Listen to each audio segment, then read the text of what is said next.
Hi, this is Heidi Hansen, and I have another story for you. What's lurking in the pantry? Three children huddled in front of the open pantry. On the shelf were several boxes of breakfast cereals. Usually they push and shove one another, trying to be the first, but this morning they hold back, staring into the cupboard. Must be Tony the Tiger, 5-year-old Lucy said. No, Count Chocula. He's a vampire, 7-year-old Jack argued. I think it could be them, 4-year-old Mark said, pointing to the blue box. Them? No way, Jack said. But there's three of them. How about the captain? He's a pirate and he's got a sword, Lucy said. The three faces looked from one to another. Who was it? The tiger? The captain? The vampire? Or Snap, Crackle, and Pop?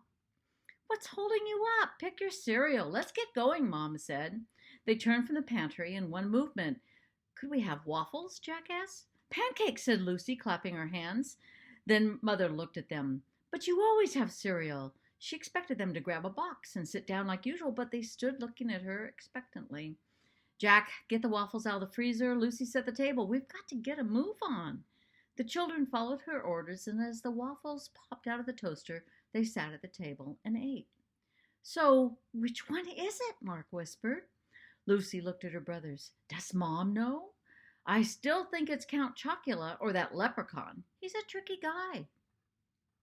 For several days, the breakfast routine was upset. Instead of each child taking their preferred cereal from the pantry and eating, they asked for something other than cereal. One morning it was waffles, another scrambled eggs, another pizza. Lucy always wanted pancakes. Their mother wondered what happened with the cereal. Usually the thrill of waiting for the toy to fall out was enough to keep them eating it. Now not one, but all three seemed uninterested.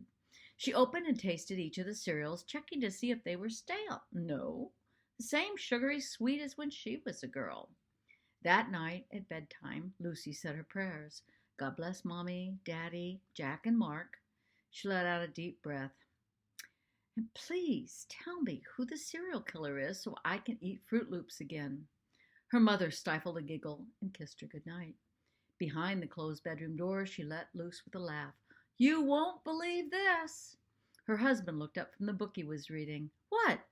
The kids must have heard the news about that serial killer, and now they won't eat cereal. The next morning, the dads sat down at the breakfast table with the 5 boxes of cereal in front of them.